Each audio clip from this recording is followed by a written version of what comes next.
Hello, good evening. I call this January 25th, 2022 administrative meeting of the Bernalillo County Commissioners to order.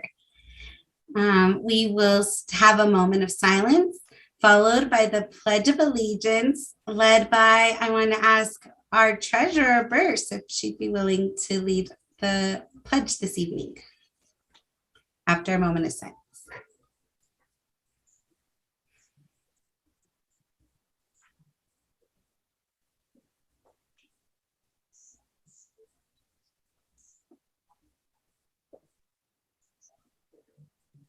Thank you, Madam Chair.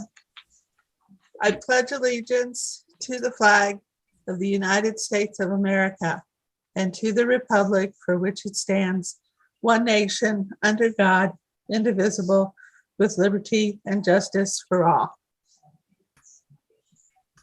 Thank you, Treasurer Burse. And now we have Madam County Manager. Are there any changes or additions to the agenda? Madam Chair and Commissioners, good evening. Staff does not have any additions or changes to the agenda. Thank you. Thank you. And before we proceed with tonight's business, I'd like again to recognize Commissioner Piscotti, who served as our fabulous chair in 2021. And we'd like to present her with a plaque for her service. This beautiful, I want to get in front of it, this beautiful plaque. I just love it. And it says, presented to Charlene Piscotti, Chair of the Board of County Commissioners, January through December 2021. I just want, let's do a big round of applause. And I just want to say thank you so much, Chair Piscotti. I learned so much from you. I felt such a great first year coming into the commission with your leadership as chair. And I just really appreciate it and all the support you've given me. Thank you for your leadership and thank you for bringing us through the last year, one of our craziest years ever. And you held us together nice and smooth. So thank you so much for that. Thank you very much. It was certainly a great year. I really enjoyed it. It was the honor of a lifetime to be the chair, especially that last year because it was so challenging. So thank you all so much. And I look forward to your leadership, Madam Chair Barboa, Vice Chair Benson. And I stand ready to help in any way. So thank you. Thank you. Does anyone else want to share any words before we move on for our Chair Piscotti? Madam Chair, I want to just reiterate that Commissioner Piscotti, you and Commissioner Quesada, you just both did a great job, and thank you. And I'm glad we still get to work with each other. Madam Chair, I'd like to say a little something. Please click over. It was a difficult year because we were virtual all year long, and Commissioner Piscotti made it extremely easy for me to be able to work with her and take care of members and take care of the minutes and follow directions virtually. She was extremely good at her job, and I've enjoyed working with her. I look forward to working with you too. Yes, we're all great support for each other. It's felt great. Thank you, Clerk Stover. Awesome. Again, thank you. Oh, go ahead, County Manager.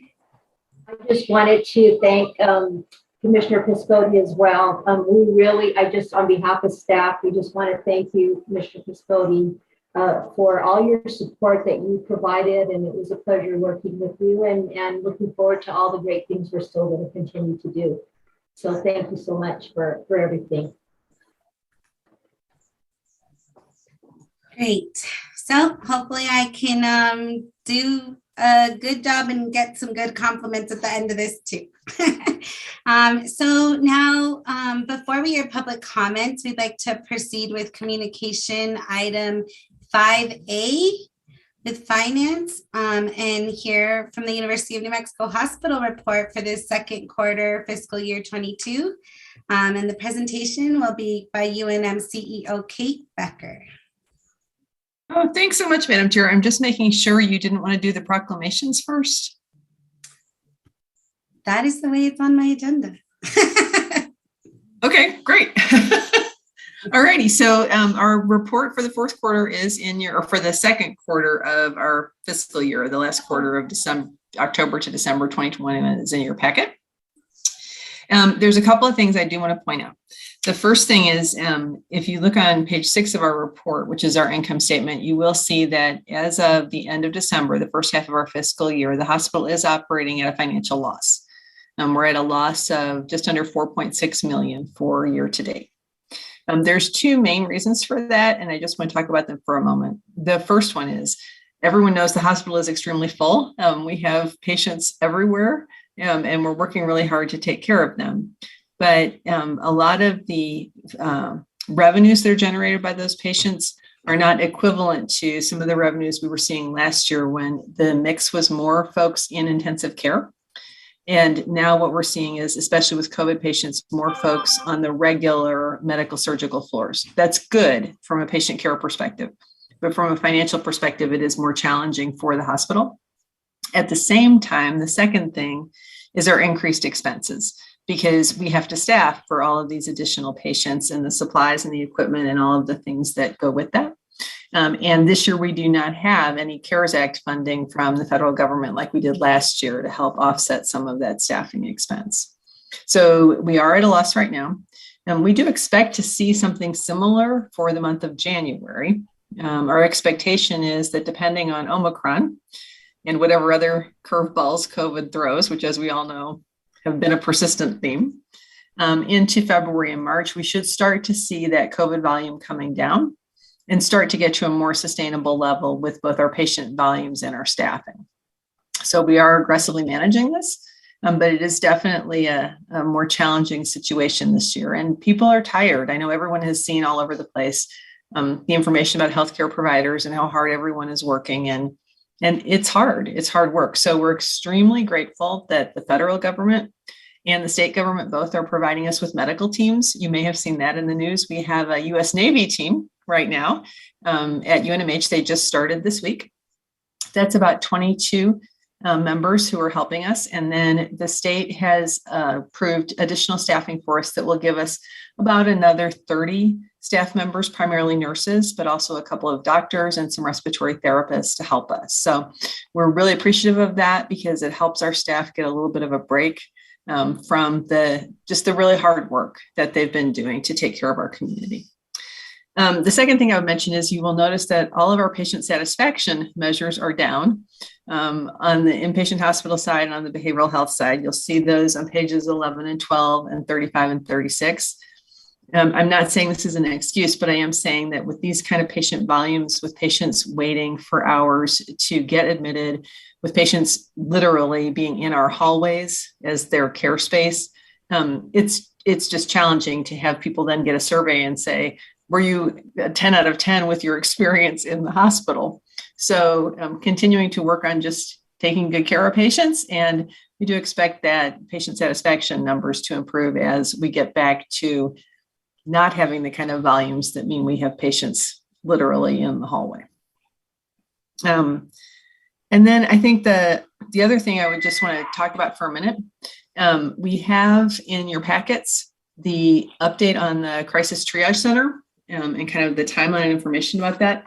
And I know Margarita is also on the line if anybody has really specific programming questions about the Crisis Triage Center, but I wanted to give you a little bit of a timeline update. There's some nice renderings in the packet of what that space will look like. And then we also have information about what will actually be in it. So it's actually sort of multi-use. There's the Crisis Triage Center, which is on the right side if you're looking at the floor plan.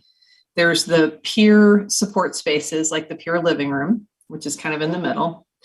And there's the update of our psychiatric emergency services so that we have all of these things co-located. So no matter which door you come in, you can get the right care that you or your family member needs. And so we also have the law enforcement access that we've really been trying to improve for a long time that we think is going to be much more satisfactory. So the good news is our timeline, we're on track. We just had approval from the State Board of Finance for our purchase of the property on Lamberton and renovation of that property. So that actually will start next week. We'll be renovating and moving folks out of the spaces on the south side of the Marble parking lot. They will be moved in June. And so in order to make use of our time between March and June, while that renovation is going on, we will be working with the county to go out on the RFP for the construction of the Crisis Triage Center. So we expect the RFP to have responses due in May. Then we would give the notice of award in June. And then just as the folks move out and into the Lamberton renovated space, we can start demolition of the buildings right away and begin work with whoever the contractor is that's selected for the construction of the new Crisis Triage Center. So we're on a good path. We have some work to do, but things are getting approved and moving along. So happy to answer questions about that.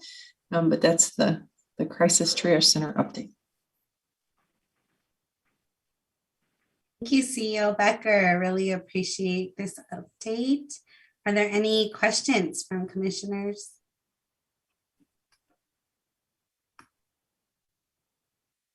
All right, seeing none, I thank you for this fiscal year quarter two update. And thanks for this presentation and update on the information. I know we're super excited. Oh, I think Commissioner Benson has, Vice Chair Benson has a question. Thanks, Madam Chair. Sorry, I couldn't find my hand signal. Ms. Becker, and actually, Dr. Becker, I assume. No, it's just Kate. Okay. All right. With your operating loss, I know you all have had a challenge with staffing, and in the last meeting, I think we were talking about the out-of-state temp staff that you were bringing in that costs a lot more. How is that coming in terms of being able to moderate employee expenses? And so the traveling nurses, those are very expensive. Like every healthcare system, we're seeing the same thing. And so we're continuing to manage those. And that's another way that those federal and state teams can help us, is to help us continue to offset those with other staffing. But we've got to get the volumes down to be able to really get that number of traveling nurses down.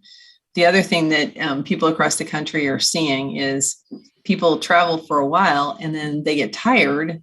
And so then they pull themselves out of the workforce for a period of time. So that actually even makes the staffing shortage worse because there's fewer people in the pool. So I know everybody's really, really challenged with getting nurses right now. Yeah. Okay.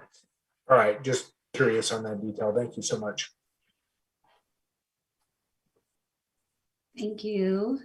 Yeah, and thanks for this. I'm excited about, I was about to say, I'm excited about the State Crisis Stabilization Center. I know all the work that Director Margarita Thomas Sanchez and others have done with y'all, and I think it's gonna hopefully be some good relief for our families, for officers, hopefully our city. Thank you so much again for your presentation. Thank you. Great, and you were correct. I skipped over proclamations, so I'm going to go back to proclamations. Commissioner Quesada, we have the first proclamation for a school choice week.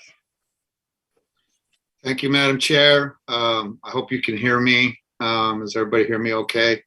Yeah, okay, I'm far away. School choice is very, very important to me. As you all know, it was something that I did when I joined the APS School Board of Education, and something that, I think really changed the direction in my own family with my own children, is having choices in education. And it wasn't really about for-profit schools, it was for choice schools. So families, in the areas where I grew up in had different choices for their children. And so, as you know, some of the most successful APS schools now are school choice schools, the dual credit school. And so it just, I love doing this every year, because every year school choice gets better and stronger. And all the children of New Mexico get to benefit from it. And so it's important to me to do this. And again, it's an honor for me to do this. So I'd like to read this, proclamation. Bernalillo County Board of Commissioners, sponsored by Commissioner Adrian Barboa, Walt Benson, Debbie O'Malley, Stephen Michael Quesada, and Charlene E. Piscotti. Whereas all children in Bernalillo County should have access to the highest quality education possible, and whereas Bernalillo County recognizes the important role that an effective education plays in preparing all students in Bernalillo County into successful adults. And whereas quality education is critically important to the economic vitality of Bernalillo County, and whereas Bernalillo County is the home to a multiple of high quality public, non-public schools from which parents can choose for their children, in addition to families who educate in the home. And whereas educational variety not only helps to diversify our economy, but also enhances the vibrancy of our community. And whereas Bernalillo County has many high quality teaching professionals in all types of school settings, we are committed to educating our children. And whereas School Choice Week is celebrated across the country by millions of students, parents, educators, schools, and organizations to raise awareness of the need for effective educational options. Now, therefore, be resolved that the Bernalillo County Board of Commissioners does hereby proclaim the week of January 23rd to January 29th, 2022 as School Choice Week. This 25th day of January 2022 in Bernalillo County, the state of New Mexico. Yay, school choice. Thank you, Madam Chair. Thank you, Commissioner Quesada, and thank you for your enthusiasm. Agreed. Both of my children also got to choose schools that fit them and fit their needs, and they were both very different. So agree. Thank you for bringing this important work. And next we have a proclamation on the Care Campus Medical Director. The presentation of acknowledgement will be by Commissioner Piscotti. Thank you very much. The Bernalillo County Board of Commissioners would like to extend this proclamation to Dr. Yolanda Morales. It's such an honor for me to tell people about who you are and what you've done, all of your accomplishments, at least some of your accomplishments, because there are so many. And I'm so happy that you could join us, and I'm sad that you're leaving us, but I am happy for your continued journey in this field. So whereas the county is dedicated to improving the quality and availability of prevention and treatment services for individuals experiencing substance addiction or mental illness in an effort to increase the overall health and well-being of Bernalillo County. And whereas alcohol-related deaths and drug overdose in New Mexico reached an all-time high in 2020, and alcohol and drug addiction affects the whole family. And whereas with early treatment and increased access to support services, individuals with substance use concerns can achieve recovery, and how detoxification is one component of the array of services that should be available to patients with substance use disorders. And whereas the Care Campus is one of few community supports available in the state of New Mexico, which offers detoxification supports with medical enhancements, as well as medication-assisted treatment induction. And whereas the expansion of services would not have been possible without the guidance of University of New Mexico Hospital Care Campus Medical Director, Dr. Yolanda Morales. And whereas Dr. Morales's academic experience notably includes Doctor of Philosophy, Master's in Nursing and Business Administration, as well as a Bachelor's in Nursing and Sociology and Criminal Justice. And whereas Dr. Morales is actively licensed as a New Mexico registered nurse, New Mexico certified clinical nurse specialist with prescriptive authority to include controlled substances, and New Mexico licensed professional clinical counselor, and is certified by the American Nurses Credentialing Center. And whereas prior to the role at the Care Campus, Dr. Morales has had an extensive and remarkable professional career in the field of behavioral health, where she served as the Director for Psychiatric Advanced Practice and Psychiatric Consult Liaison, Director of Psychiatric Emergency Services and Outpatient Services, Inpatient Advanced Practice Provider, and a behavioral health educator with the University of New Mexico Hospitals. Dr. Morales was also the clinical therapist, interim director for mental health, State of New Mexico, Department of Corrections, and clinical therapist, border area mental health in Silver City, New Mexico. Whereas Dr. Morales has received a number of recognitions to include the University of New Mexico College of Nursing Outstanding Alumni, Nursing Excellence GEM Award for Patient Care and Staff Management, New Mexico Advanced Practice Nursing Excellence, Estelle H. Rosenblum Dissertation Award, Dissertation Defense with Distinction, and recipient of the National Coalition of Ethnic and Minority Nursing Mentee Award.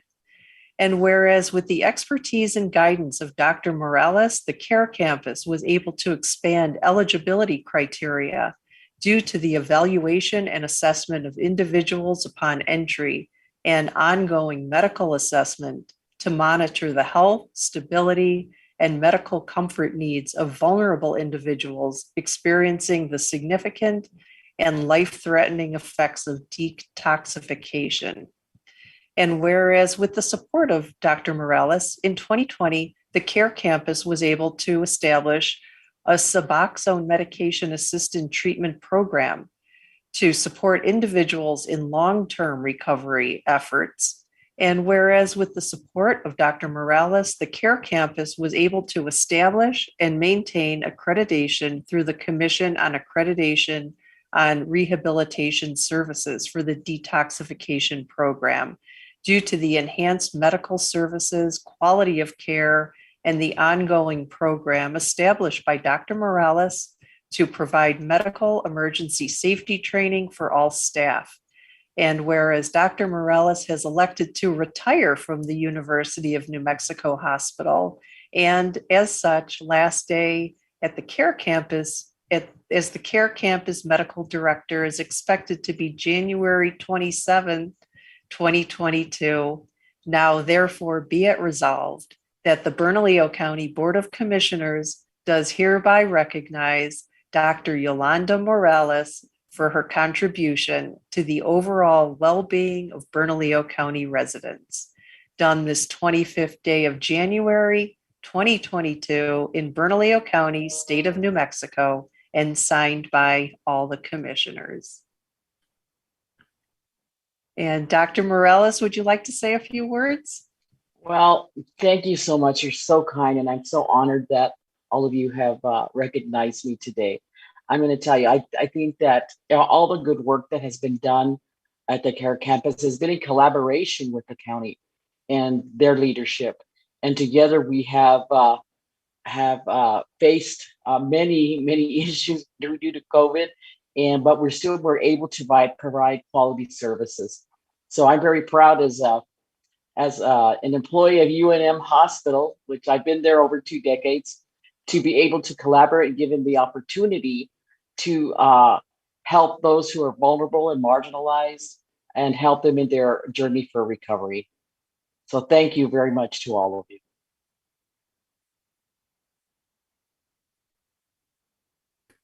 Thank you so much, Commissioner Piscotti, for bringing forward this proclamation. And Dr. Yolanda Morales, wow, what a list. And such a great list. And I'm so glad and fortunate that we've had you. And I heard before you got on that you're still going to be with in this work for our community. So that is super exciting. I just want to thank you for that great work. As somebody who cares deeply, I'm so thankful for the time you've spent in service to our communities. Appreciate you so much. Great. Thank you so much. Anyone else care to comment? I feel like I feel Director Margarita Chavez this whole time with smiles and yes, Margarita, go ahead. Madam Chair, I apologize. I try to hold it in, but I can feel it. Just want to echo that. Dr. Morales, thank you for all of your work. It's been a very unique 2 years. Just for everybody's knowledge, Dr. Morales was brought onto the team, and we literally said we need to open this clinic in 3 days. So she was able to figure that out because our previous operator of the clinic was leaving. And so I think that's not a piece that was added into the proclamation, but to be able to stand up, staff, and operate a clinic in 3 days. I mean, we all know that people who are experiencing detox, like that's a life threat. That's an imminent life threat. So to go without medical care, I mean, we'd be packing those ERs, and we know that's not where our clients should be.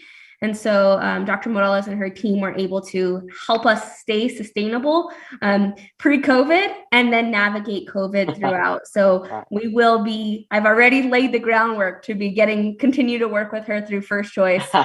So she's leaving, but she's not getting away from us. Thank you so much, Dr. Morales, for all of your work. Thank you. Thank you, Director Chavez Sanchez. Yes, Chief Perez. So I want to echo what's been said this evening about Dr. Morales, but I also do want to thank her for her mentorship to all of the staff at the CARE campus. We couldn't have asked to have a better, more calm person during such a chaotic time at the campus. And someone with her knowledge, skill, and experience has led us to be a better department and a stronger department. So we wish you nothing but continued health and success moving forward. And again, are so grateful to have gotten to have an opportunity to have you amongst our ranks. So thank you so much, Dr. Morales. Thank you. Thank you, Chief Perez. Thanks again, Commissioner Piscotti, for bringing this proclamation and for honoring the awesome and amazing Dr. Morales. Thank you for your service. So I will go to Julianne. Do we have anyone signed up for public comment this evening? Madam Chair, we do have one signed up. However, yes. Let's go to item C. Treasurer Burrs. Thank you so much. We have a great another presentation, proclamation by Treasurer Burrs. Thank you. Good evening, Madam Chair Barboa and Commissioners. I am Nancy Bursch, your Bernalillo County Treasurer, and I'm here to recognize and appreciate our investment services partner, Public Trust Advisors. And Public Trust has been the Treasurer's investment advisor for 8 years now.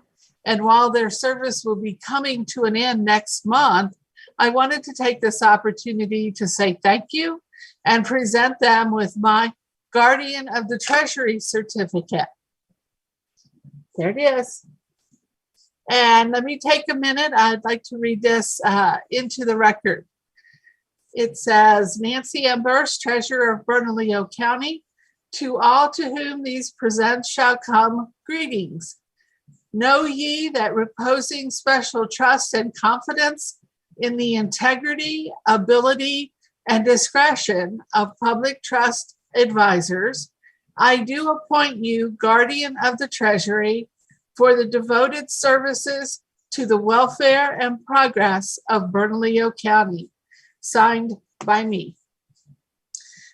So I believe I saw on the meeting is Mr. Ash Mehta of Public Trust to receive this. Ash? Thank you very much, Madam Treasurer. It's been an honor to serve the county. I wish you all the best in the future with your investments going forward. And if you ever need anything from Public Trust or myself, please reach out. I know the staff there has been fantastic and we loved working with them. So look forward to coming back in a couple of years and trying to win back that business. So thank you very much for the opportunity, and Public Trust is very grateful for allowing us to manage the county's investments. Thank you, Ash. We certainly have appreciated you. It's been great. And I think County Manager probably wants to say something. Thank you, Madam Treasurer. Yes, and I just want to say, Ash, thank you so much for your work. You've seen us through some tough times, and we appreciate all your work, your honesty, your integrity. And I know that, Shirley's got her hand up. I was going to say, I know Shirley echoes a lot of the things that I say. We've talked about public trust advisors. We'll miss you. And I'm sure, and we wish you all the best. So thank you so much for your service to Bernalillo County. Thank you. Yes, and Ms. Shirley Reagan, please. Madam Chair, Commissioners, Ash, Public Trust Advisors, I just wanted to say that you guys partnered with me when I first came on as Deputy County Manager for Finance and got us through the storm, helped write the investment policy. We were able to also work on the investment procedures and get some strong foundation into the Treasurer's office to help our current Treasurer, Nancy Burse, who's been just picked up the reins, and we've been moving forward as a team. And so I'm just forever indebted to you and to PTA for all of the work and dedication and commitment to Bernalillo County. And I really appreciate it and wish you all the best. And I'm sure we'll cross paths at some point. Thank you, Ms. Shirley Reagan. Tim Olivas. Yeah, good afternoon. Thank you, Chair Barboa and the commissioners. I just want to take a second to echo what's been said about public trust advisors. They've been a mainstay. They've been the main part of the investment team. We've really gone a long ways with it. And I wanted to thank each member of the public trust team, Ash, Corey, Jen, Chris, and Steve. You guys are awesome. You're really set us a strong, a high mark for us to keep going. And thank you. Thanks again, and best wishes to you as well. Thank you. Thank you, Tim. Wow. Yes, thank you, Public Trust and Ash. Such good comments. And thank you for your service to the county. Okay, folks, I'm getting it together. Now, is there public comment? Ms. Julianne Baca. Yes, Madam Chair, we do have one signed up this evening. Wonderful. Let's see, Mr. Jeremy Polk. And Mr. Polk, just real quick, you do have 90 seconds and you will receive a warning when you get to 30 seconds, okay? So you can go ahead and make your comment. Thank you very much. Thank you, Madam Chair, Commission. I just wanted to get on here and introduce myself. I'm the new Vice President of the County Chapter for IFF Local 244. Just want to thank you guys for your time. Hopefully to be working closely with you guys, and also to express that between us and Chief Perez during the telestaff shutdown, the Chronos, and the cyber issues that we've had in the last month and a half, that between the admin of the fire and the union, we've been working closely together, and we appreciate Chief Perez working with us and us working with them. That's it. Thank you for your time. Thank you, Mr. Polk. Always love to have you here. You're welcome anytime. Thank you for attending this evening. Great to meet you. Thank you. And that concludes public comment. Wonderful. Thank you. We are going to move to approval of the minutes. So I move to approve the January 11th, 2022 administrative meeting minutes. Can I please have a second? I'll second. Thank you. Madam Clerk, please do the roll call. Commissioner O'Malley, Aye. Commissioner Quesada, Oh, Commissioner Piscotti, Aye. Vice Chair Benson, Aye. Madam Chair Barboa. Aye. Thank you. All passes unanimously with Commissioner Quesada absent. I think he might have lost service or something. He seemed to be traveling. So, but it passes. And next I want to we'll move to item 7, approval of consent agenda. Madam Chair, Yes. I would like to remove an item from the consent agenda for discussion. Actually, there's a couple of items, and that is F and G. Okay, thank you, Commissioner O'Malley. Yes, Commissioner Piscotti? Madam Chair, I'd like to remove item E from the consent agenda, please. Alvarado Square renovation. Okay, great. Okay, Madam Chair, for the record, item F will be, item E will become 10A. Item F will become 10, let me start over. So item 7E will become 10B, 7F will become 10C, and 7G will become 10D. Thank you for help with that. And I see Clerk Stover's thumbs up. So. Okay. The Madam Clerk, please provide resolution numbers for items 7B through I, or I guess C, D, E, F. Correct. 7B1 will be FR 2022-10. 7B2 will be 2022-11. 7B3 will be 2022-12. Thank you, Madam Clerk. I move to approve the consent agenda. Do I have a second? Commissioner Benson seconds. Madam Clerk, please do the roll call. Commissioner O'Malley. Aye. Commissioner Quesada. Commissioner Piscotti. Aye. Vice Chair Benson. Aye. Madam Chair Barboa. Aye. So called. Thank you. That passes. And now we'd like to move. That is the consent agenda passes. Now I'm going to try and figure this out. We are on 8. We're going to go to adoption of number 8, adoption of ordinance amendment to the county code. Madam Clerk, please provide the ordinance number for the following item. 8A, economic development. Yes, ma'am. It'll be 8A is ordinance number 2022-2. Thank you. And I believe we have item 8A, economic development, project revenue bond for Desert Will Apartments will be presented by either Mei Ling or Marcos. Thank you, Madam Chair and members of the Commission. The Economic Development staff recommends authorizing the Bernalillo County Commission to approve an ordinance to amend Ordinance 2008-6 for the Desert Willow Apartment project for multifamily housing refunding revenue bonds series 2008. And simply this is a refunding of existing housing project that was adopted by the county in 2008, and this will refinance the existing bonds. I'll stand for any questions.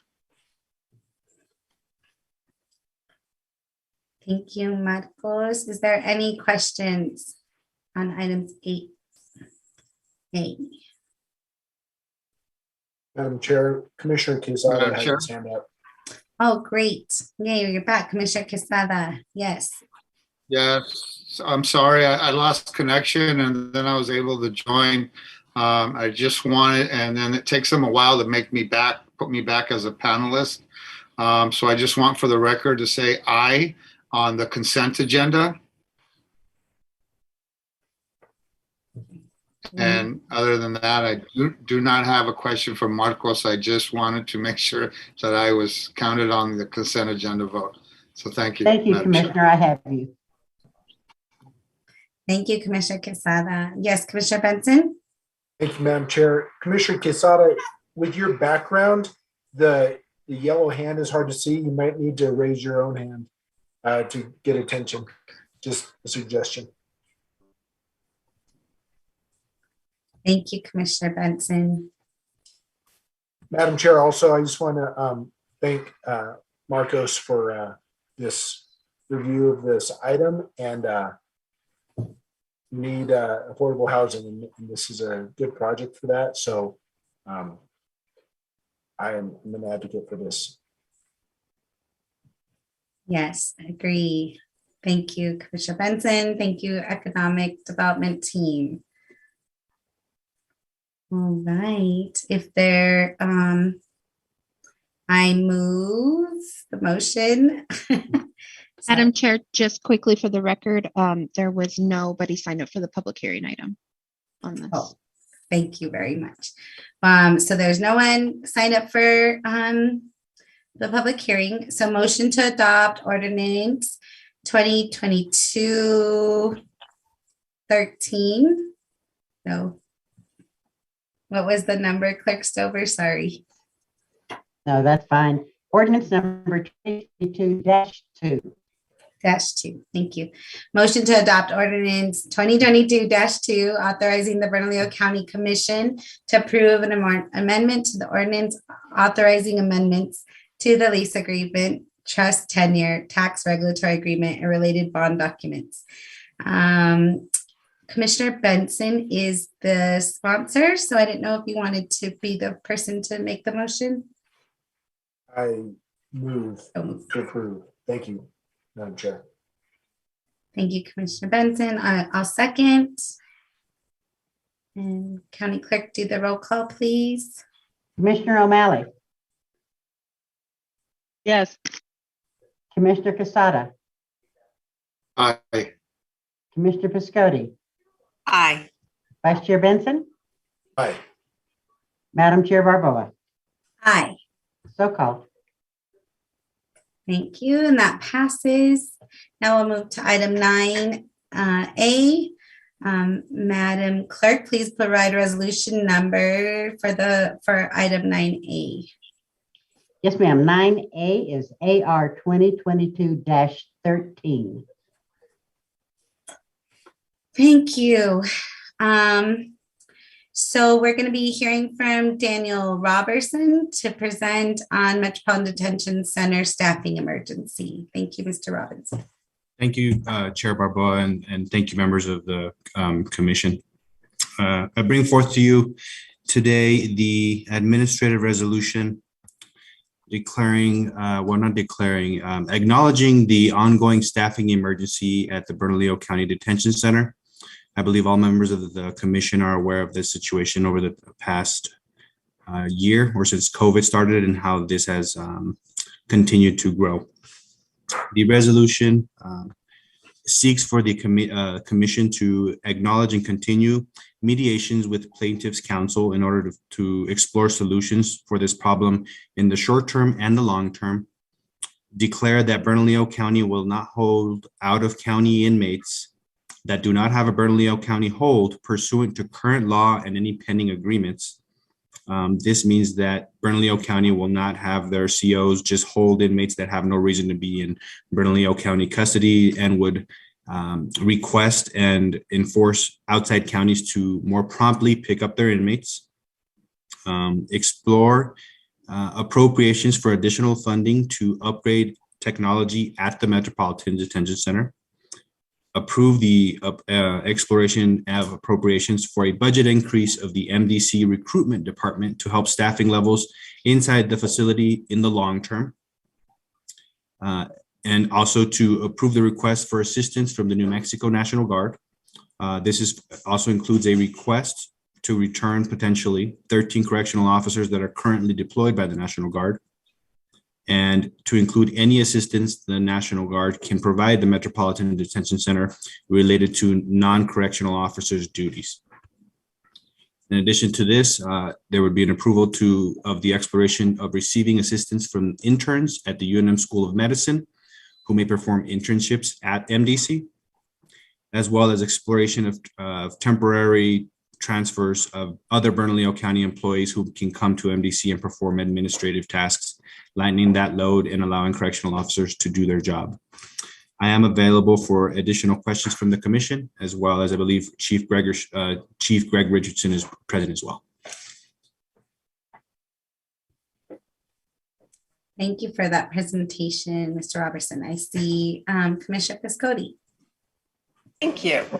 I just want to say that I am really happy that this resolution is on the agenda and gives that nice outline of, things that the county has looked at, things that we're working on.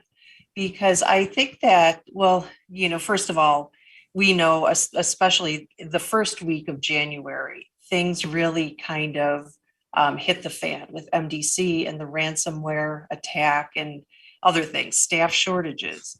And so I think that it's just good for people out in the public to know that, the county's been working on these things steadily. And some things are, it's so complicated with the Horizon contract, that was vetted through our procurement office. That it went through its due diligence, and we were under a crunch because Centurion was pulling out and we needed to find another contractor.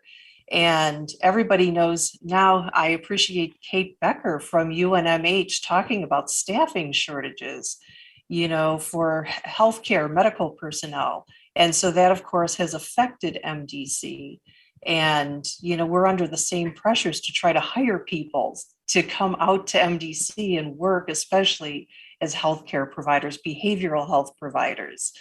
That first week of January, when I was still the chair at that time, I was calling Ken Martinez every single day, perhaps multiple times a day, and texting him about what was going on at MDC, with the top priority being safety of not only the inmates, but the staff there.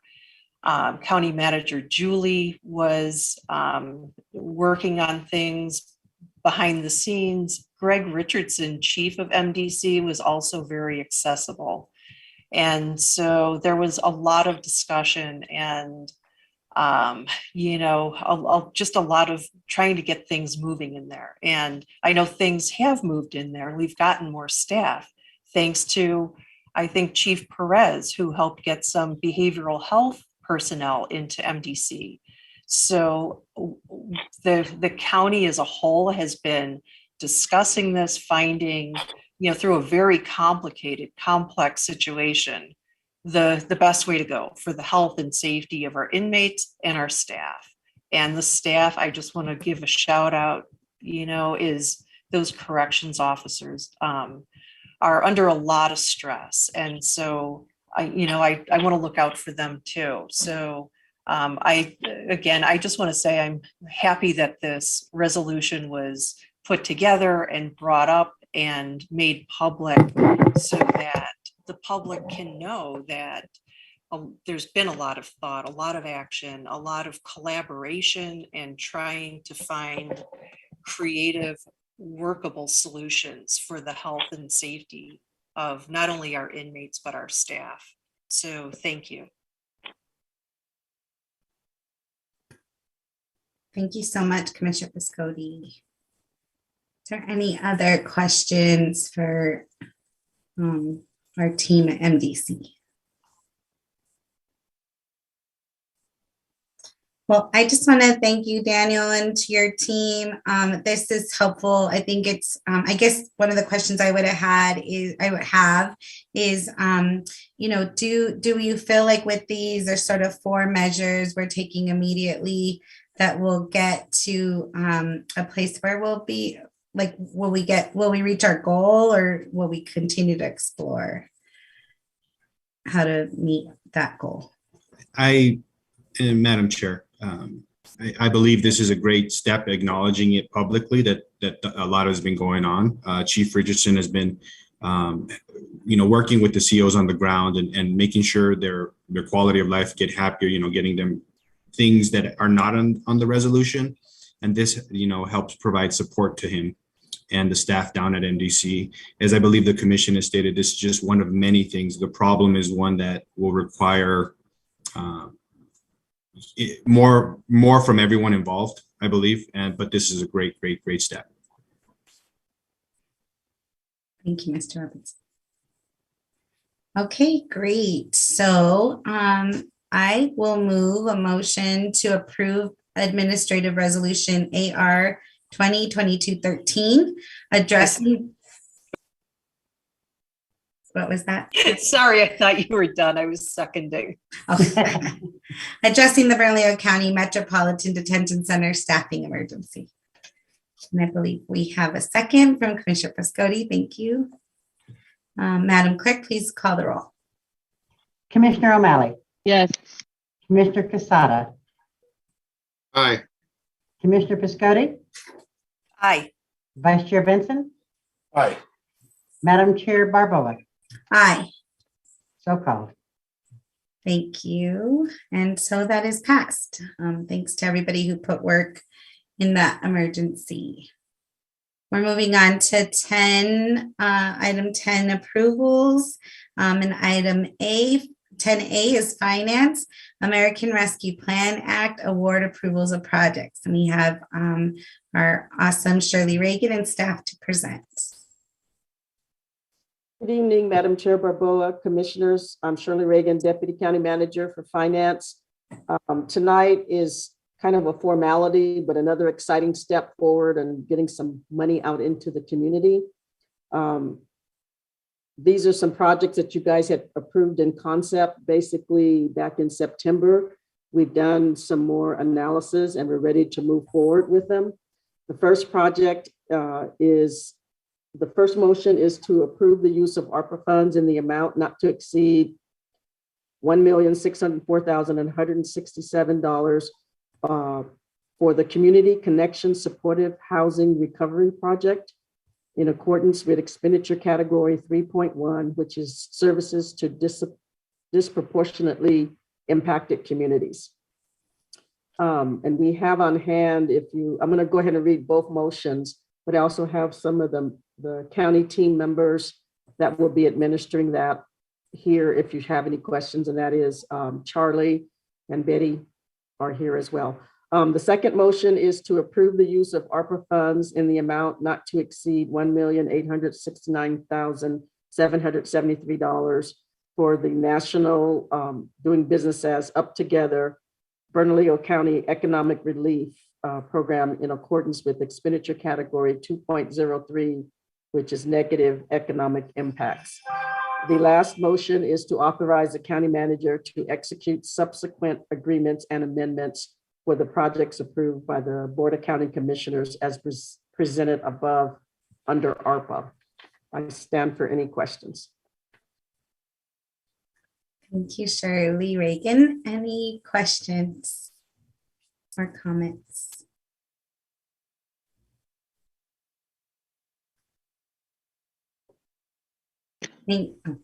Madam Chair, I move approval of 10A1. Do we do it all 1, 2, 3, or is it okay? Move approval of 10A1. And we can do 1, 2, 3. We can do it all at once? Yes. Okay, then move approval of item 10A, all the numbers under it. Second. Thank you, Commissioner Quesada. I wanted to just make a quick comment that I am very thankful both to Shirley Reagan and the whole team in our, I've been, for my first year, got to work with some great organizations, including Up Together and our local organizations that are supporting that work for our families, and like El Centro. And I just want to thank Shirley Reagan, that office, and Ivana and Nettie from Up Together is here this evening. And just thanks for the great work and opportunity to get this through. And like you said, get this money out the door. So thank you for that. Madam Clerk or Commissioner Quesada, did you have any comments? I do after this is done. Okay, Madam Clerk, please call the roll. Commissioner O'Malley, Yes. Commissioner Casada, Aye. Commissioner Piscotti, Aye. Vice Chair Benson, Aye. Madam Chair Barboa. Aye. So called. Thank you. That passes. Thanks, folks. Did you have a comment on this section, Commissioner Quesada? No, I just thought we were going to move on to discussion, and I just wanted to, Madam Chair, I just thought we'd move on to are we moving on to discussion, correct? We were, but we have some things that were pulled from the consent agenda. So we do have an item 10B, C, and D, and then we'll move to discussion. Okay. Thank you, Madam Chair. Yes, thank you, Commissioner Quesada. So I believe item 10B was pulled by the request of Commissioner Piscotti. Commissioner Piscotti, did you want to talk about that? Yeah, thank you so much. This is the item about the Alvarado Square renovations. And it's an amount approaching about $5 million. So I thought it would be a good idea to take this off the consent agenda because that's such a large item. I think that this request is just so large. I think it needs to be kind of broken down and analyzed and kind of looked at by the commissioners. A few things, right now in this time, I think that there's a lot of priorities, and putting the logo on the building with this interactive lighting is probably not the highest priority on our list. And that is to the tune of over $331,000. So, I question if that's the wisest use of our money at this time, over $300,000. I didn't come from a rich family. I think that's a lot of money. And to put a logo and lighting on the side of the building when we already, people know that's our building. We have signage. I just don't think that's necessary at this time. The other one that I'm curious about, I question this, is replacing the windows. It looks like replacing all the windows to the tune of about $2.6 million. As I recall, the building, it was one of the first things right after I became a commissioner that we voted on. And one of the reasons I voted in favor of continuing was that I believe we were told in the meeting that a selling point of the building was that the windows were in good shape. So we haven't even been in there. We haven't been open to the public about 6 months or so. And to replace the windows at this point for $2.6 million, I think that needs to be looked at. That was not an expense that I was anticipating when I voted for this. If you recall, when I came on board, the building was pretty much a done deal. So there wasn't a lot going on. It was just sort of the commissioners were approving it to go forward to be rehabbed. The next item I had to question too about the health clinic. It's not a lot of money, but again, I'm not from a rich family, so about $500,000 is a lot of money to me. And that's for the health clinic and the expansion of the health clinic. In the agenda packet, it says that since the health clinic opened, there's been about at least 300 patients. And I did the math on that, and so 300 patients divided by about 6 months is 50 patients a month. Over 4 weeks is about 12 patients a week. And I don't really honestly see how that warrants an expansion of the health clinic if you're only seeing 12 patients a week.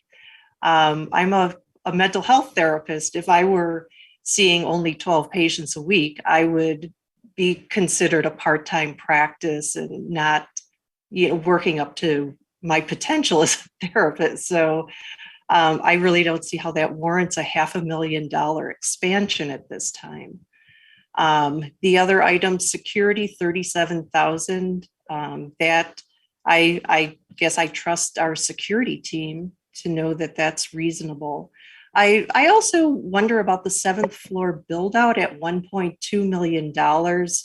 I know that's for the behavioral health initiative. I wonder if, somebody could look at that, because we've shown that our building at this point with people working remotely is not being fully used to capacity. So yeah, I have a lot of questions about this. And I'll be honest, I'm feeling a little uncomfortable with every job going to HB Construction. They did a great job. I think we all agree that the building is beautiful, it's up and running, but I really am feeling uncomfortable that every job goes to them. Perhaps we should bring that back to the procurement process and put things out to bid. I remember in that very first meeting, when the first time I voted on this, I asked our county attorney, Ken Martinez, about design build and when does it end? When do we know we're done? And I remember Mr. Martinez said something like, it ends when you say it ends. And so my feeling is maybe for me, it ends tonight, that we look at this, at these constant change orders, asking for millions of dollars, and really looking at that for a nearly $5 million item. I think it deserves more discussion, especially I appreciate that it's been taken out of the consent agenda. This is not just merely a consent agenda item. So thank you very much. Madam Chair. Yeah. Yes. And Commissioner Piscotti, Director Jared Gavel has prepared a presentation to summarize all of these items, and we'll, at your pleasure, we'll allow him to present the items and then open up for further discussions once we have seen this presentation. That sounds great, Elias. Thank you. Yes. Thank you, Madam Chair and Commissioners. Again, my name is Jared Gavel. I'm the Director of Fleet Facilities for Bernalillo County. I want to share my screen here if I can, if that's okay. We have a PowerPoint presentation that was put together by Tree McKinsey. I won't take credit for it. She's much better at this sort of thing than I am. She put together a description item by item to see what we're doing. As you mentioned, Commissioner Piscotti, the first item is, of course, the seal, painting the seal on the side of the building. What we want to be careful with all of these items is that we maintain the warranty on the building. We've invested quite a bit of money in this building. We want to make sure that everything we do helps to maintain all of the warranty work that has the warranty on the work that has been performed thus far. The county seal on the side of the building comes to $307,000. The cost of that breaks down as follows: design and coordination for about $66,000, painting, lighting, and then gross receipts tax.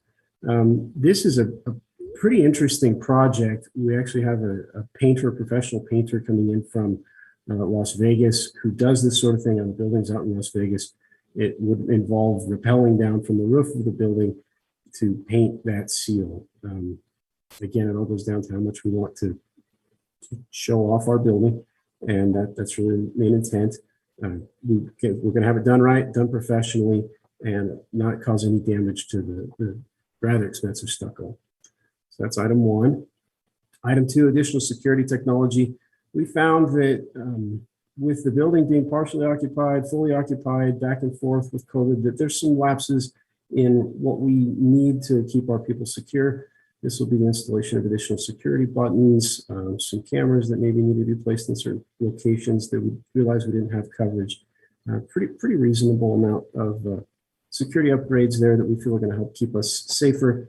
$9,000 in design coordination and about $25,000 for the security modifications is what's included in that item. Item number three, the windows in the building, we're anticipated to have about a 5 to 10 year life once we move into the building. We're coming up pretty close to 5 years. We expected them to be replaced within 5 years of occupancy. And again, being that the building is under warranty still, we want to get those windows replaced under that warranty or while we still fall under that warranty, so that if anything were to occur that might need that would incur additional costs during the replacement of those windows, that would be covered under warranty. This also helps us to be able to apply for some grants for some ballistic film on the windows. Our security specialist has applied for grants, but we don't feel that we would qualify for those grants if the windows were old. Basically, they're going to tell us your windows are too old. If you get new windows, you can have the grant. And what the grant money would be used for is ballistic filming on the first and second floors with the vandalism that occurred. We kind of came to the realization that we want to make sure that we have that ballistic coating on the lower windows, which would not necessarily stop a bullet being shot at the building, but it would contain the glass, which, as you know, is the main problem that we had with the last vandalism incident, was that glass was everywhere. And we're hoping that if we can get that done, that would minimize that sort of incident in the future. Basically, the cost of that is coordination, safety coordination, implementation of the programs required to get up there and change the windows themselves at 1.5 million, and then protection of the existing building at 300,000 for a total of $2.6 million after gross receipts tax. Again, if we replace the windows now, not only is it going to save us on energy savings in the long run, because these are not the most efficient windows, being 40 years old, it will also help reduce costs of future repairs of the building because of that warranty. Item number 4, the build out for the 7th floor. This is as a response to the behavioral health initiative being moved and needing new space to occupy in our building. Want to make some space for them, and that's nice. We have a full build out planned here that incorporates up to 30 spaces. We won't need all 30 spaces initially, but if we build them out now, we save money in the long term.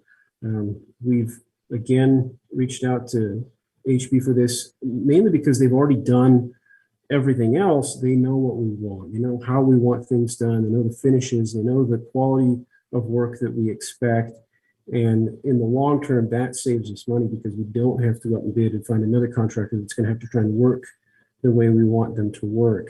There's also the concern that it won't match the existing quality of work, and to maintain that warranty that we're so keen on trying to maintain with the building. We want to make sure that HB covers the warranty on everything, and not to have warranties with one company and warranties with another company. It's easier just to have one main company to take care of everything.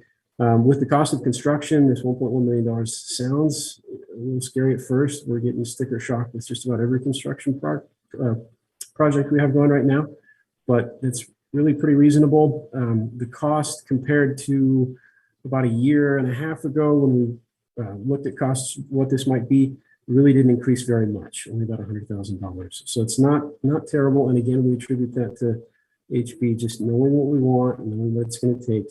And this space currently is unoccupied. It's a shell space. It's just concrete and a couple of metal studs. And so it's not like we're demolishing and redoing something we've already done. This is a whole new project to build out that space. It would also allow us some space for future growth. As like I said, we won't need all of the workspaces, and we're not going to furnish all of the workspaces initially. We will just supply the workspaces. This includes the cost of the workspaces that we're going to need for that behavioral health department. But in the future, we could add in additional workspaces for minimal cost if we continue to use the same pattern and same vendors that we've used in the past. Item number 5 is the clinic. I really couldn't say whether or not it's a worthwhile cost to increase, but basically just the cost of it is fairly reasonable. We are going to be providing just a really, really nice station for the health clinic, nice facilities, something that we can really be proud of. The cost breakdown there is about $193,000 for the actual construction, $191,000 for finishes, total of $400,000. I guess it's still debatable whether or not we need it, but we want to make sure that we have the nicest facilities possible for our health professionals. And this also does include building out some shelf space that's currently empty into some training, some room for training. That is essentially it for this change order. We want to leave it open for questions and comments if you have any, and I will stop my screen share so you can see everybody better. Thank you for that presentation, Mr. Devitt. And yes, Commissioner Prescodi, I see your hand up. Yeah, thank you.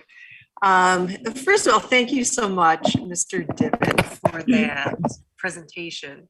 I honestly, I wish that the commissioners had been briefed on this before it went onto the agenda. I didn't see that presentation in the agenda packet, and nobody reached out to me about what this was, considering the cost. And I say about 5 million because that includes the gross receipts tax. In your presentation, you had just the base price without the gross receipts tax. So if people were wondering why my numbers were a little bit higher, I was figuring in that gross receipts tax that made it more costly.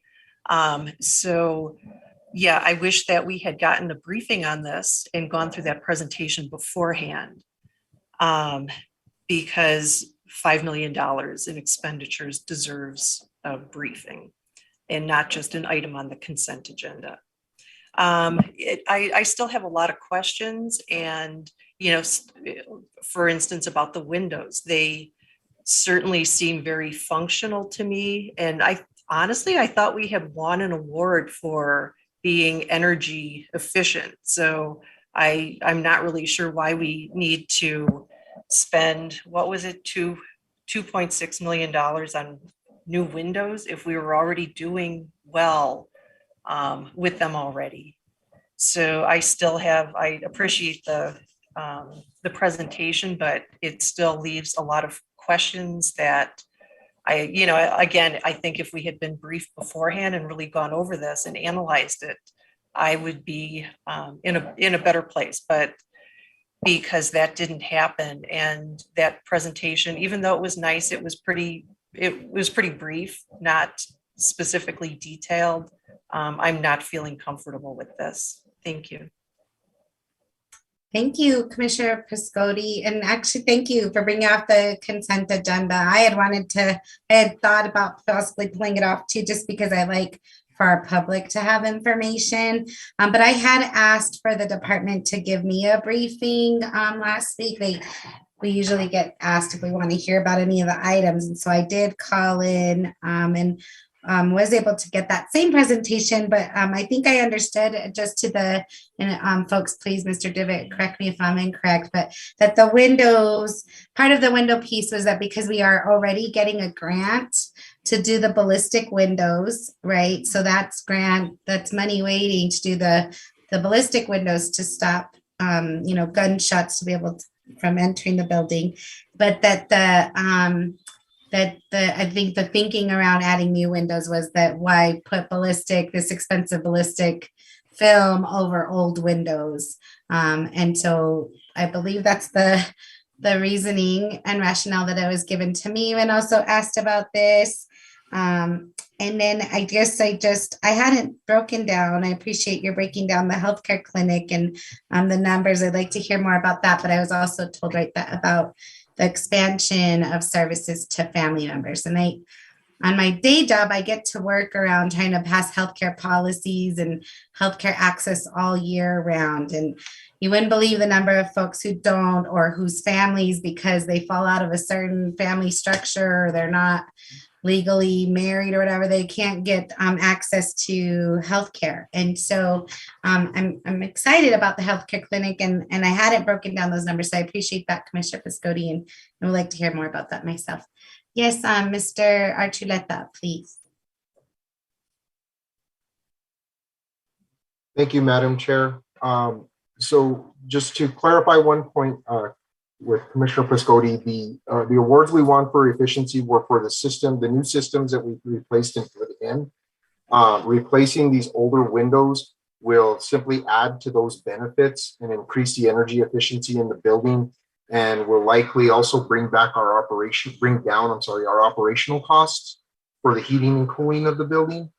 And so like we mentioned, the windows are at the end of their lives. And so what we want to do again is kind of capitalize on getting those replaced while we are still under warranty, just in case there's any damage done to the building during the installation. HB would be responsible for correcting all of that. And that's one of the other reasons we're continuing to go to HB, is we don't want to void anything on these warranties that may last, beyond the current 3 year of the warranty.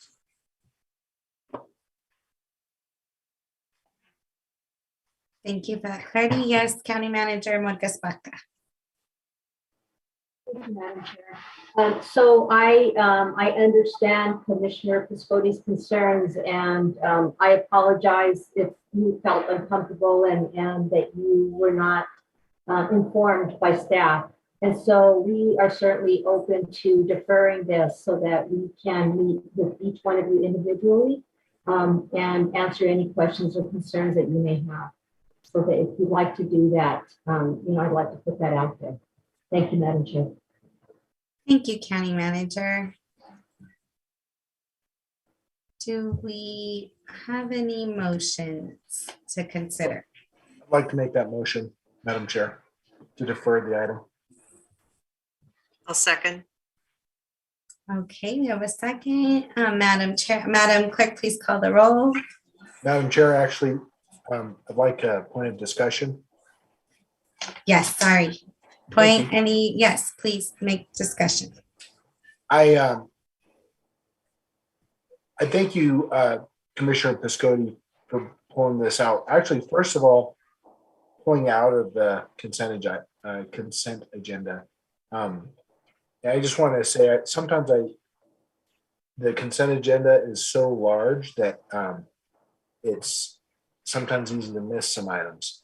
And so I think it's good to anytime, and I did it last meeting. So I think that's a good practice anytime there's a question.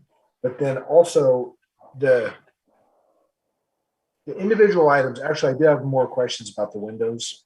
A lot of the others I seem good to me.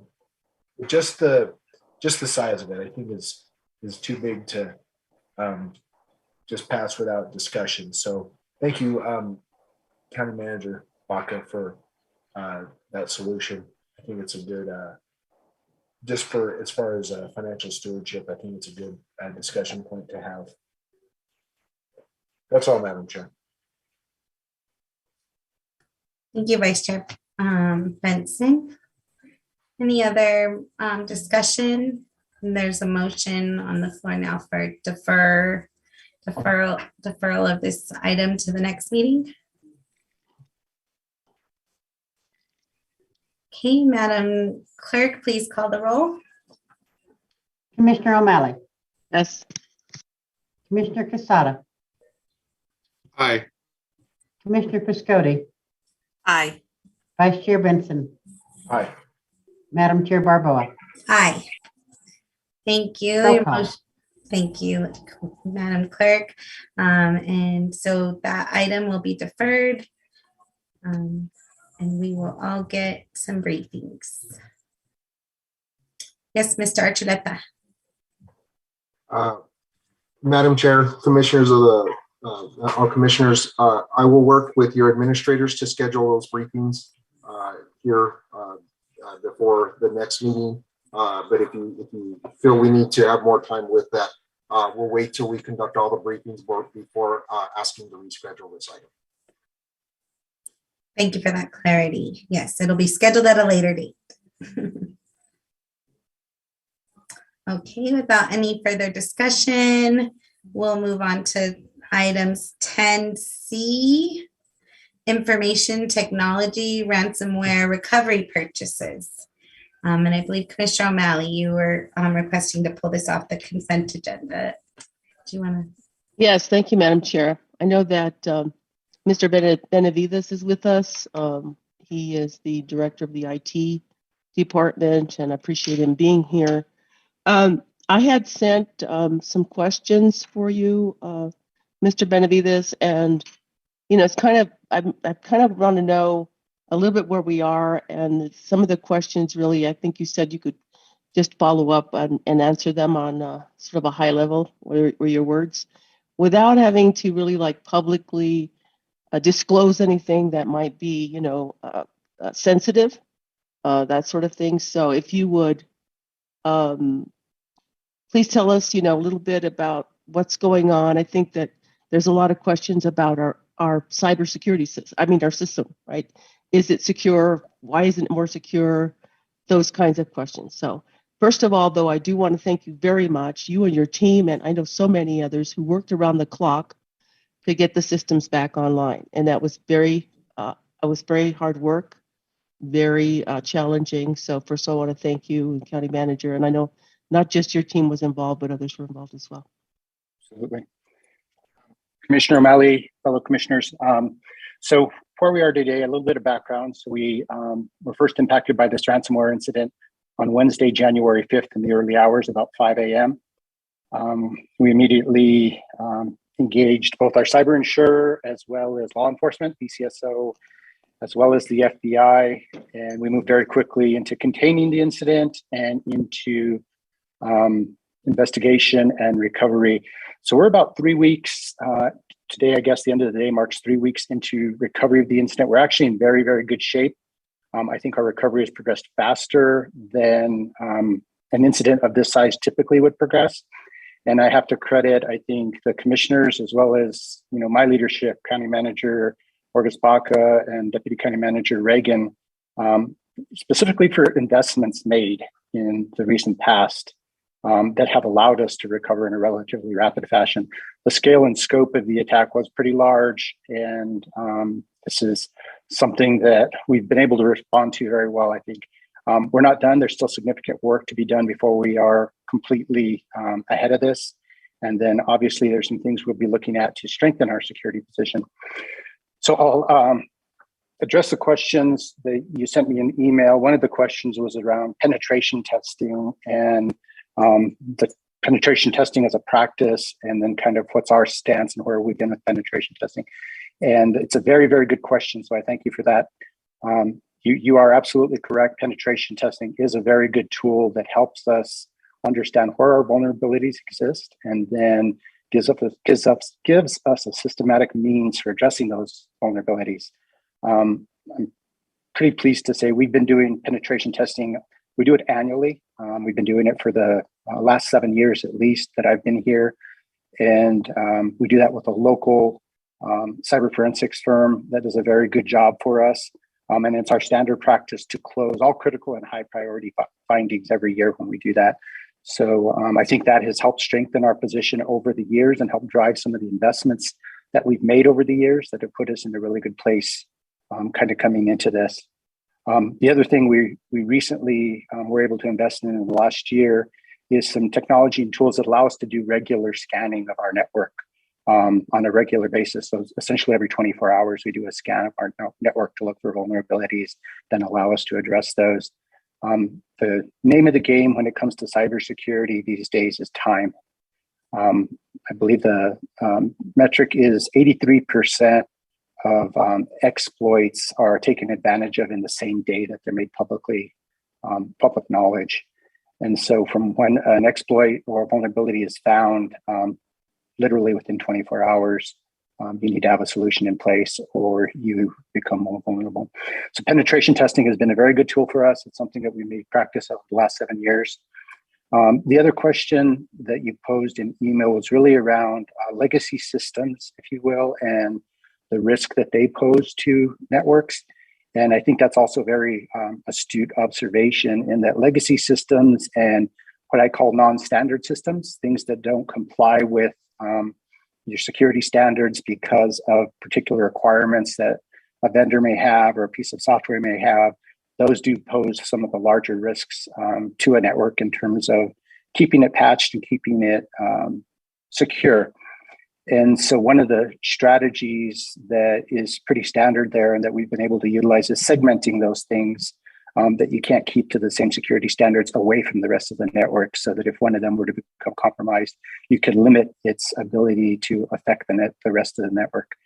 I think network segmentation, that's one of the things we've been working on significantly over the last year. We still have a lot of work to do, I think, around network segmentation.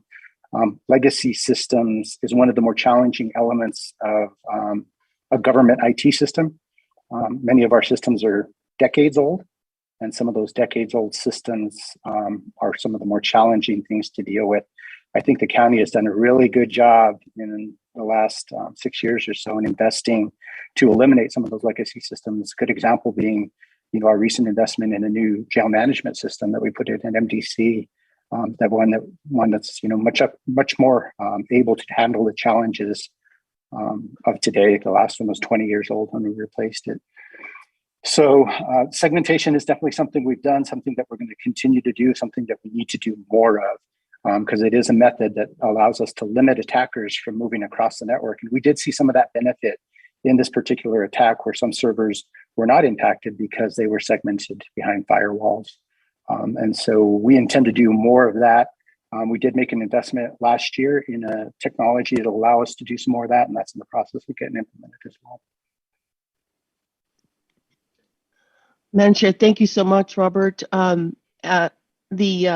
typically, this malware is downloaded or because of probably phishing, right? They're phishing, and they can, that's what's going on basically all over. Right. Excellent question. Phishing is one of the most prevalent means of ransomware getting hold and malware getting hold. The forensic investigation is still underway in this incident.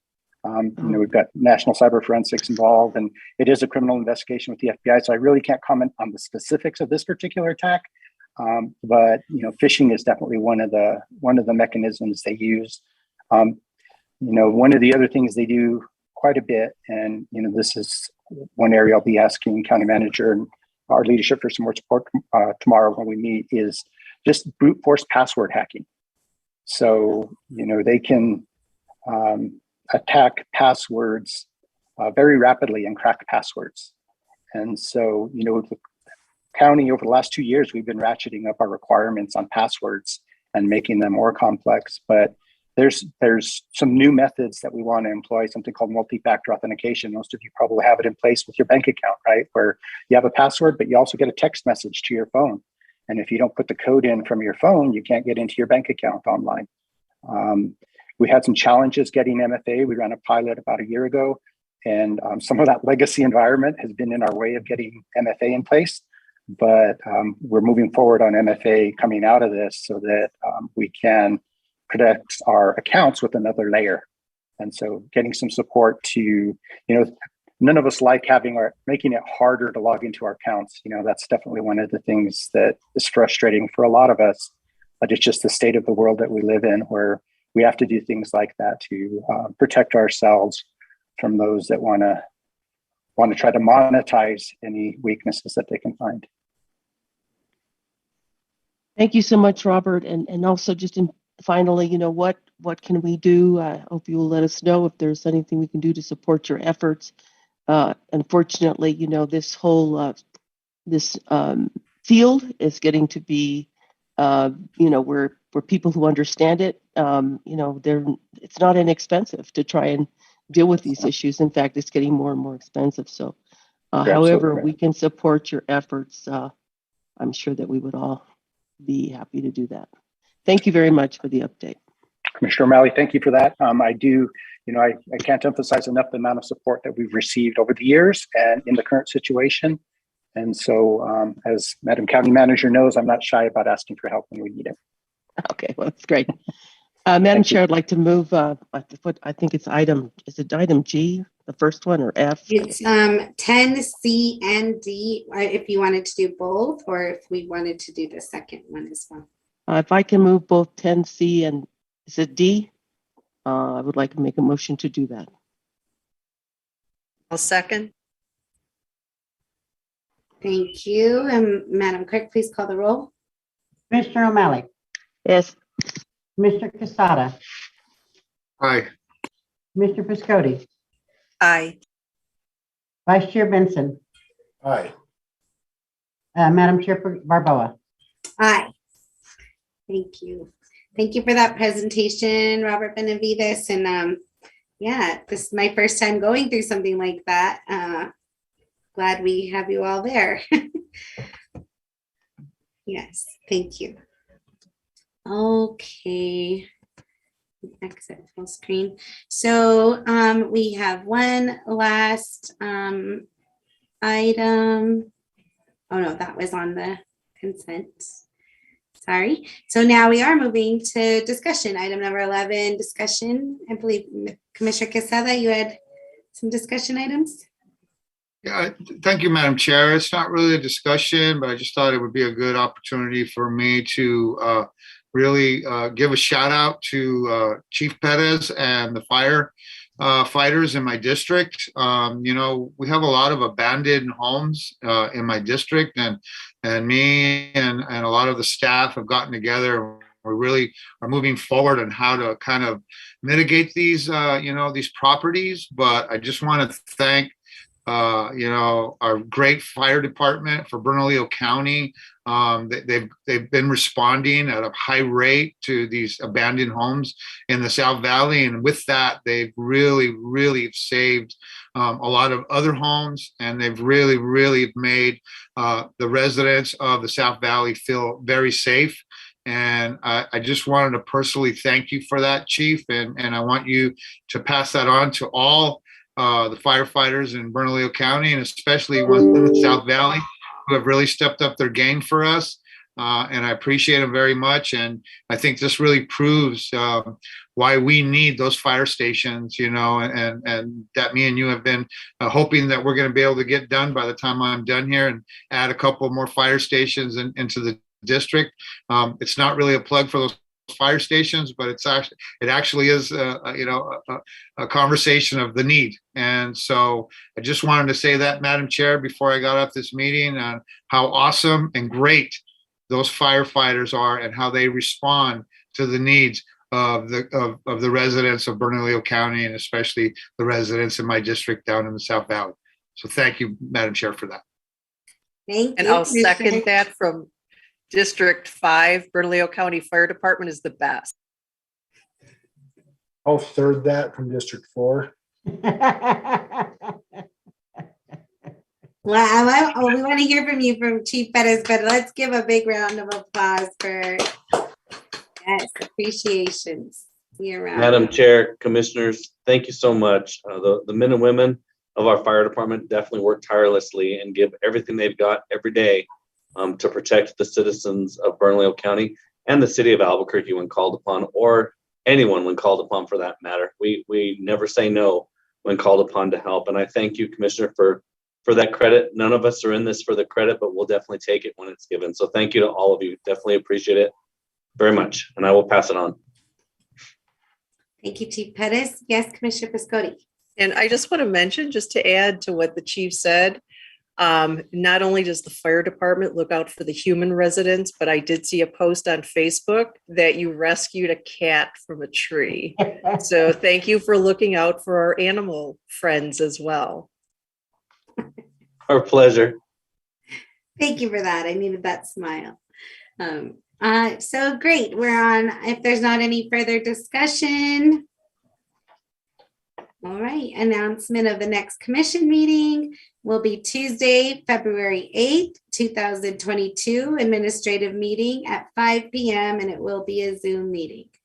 Thank you, everyone. Thanks for putting up with me in my first chair meeting and have a good night. Good job, Madam Chair. Thank you.